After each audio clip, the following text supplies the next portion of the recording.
Dr. King's model being sort of the foundation of my work, even within the Teamsters Union going back decades. I hate to say that. But in the Seattle area, we had this pretty well-known group of organizers we called the Gang of Four.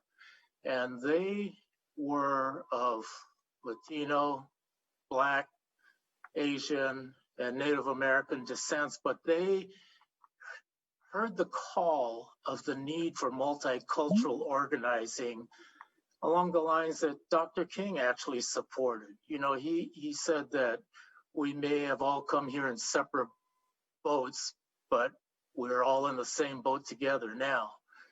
And he understood that by pulling people together and diversity, we build power within those institutions to flex power.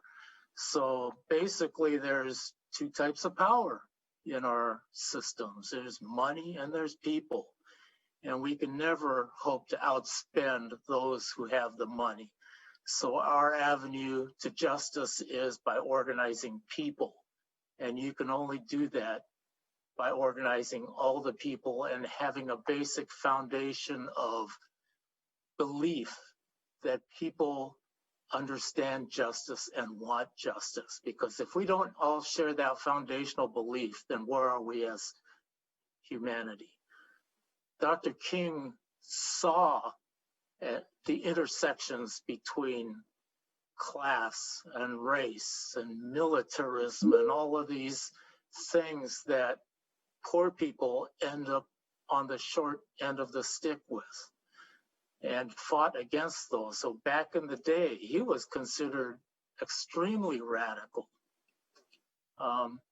But those days seem so far past with the direction that our politics have gone here recently. And so I just want to acknowledge that as we all consider Dr. King, and not just the great things he did, but the principles that he stood for, that we embed those into our analysis as we look at legislation throughout this session.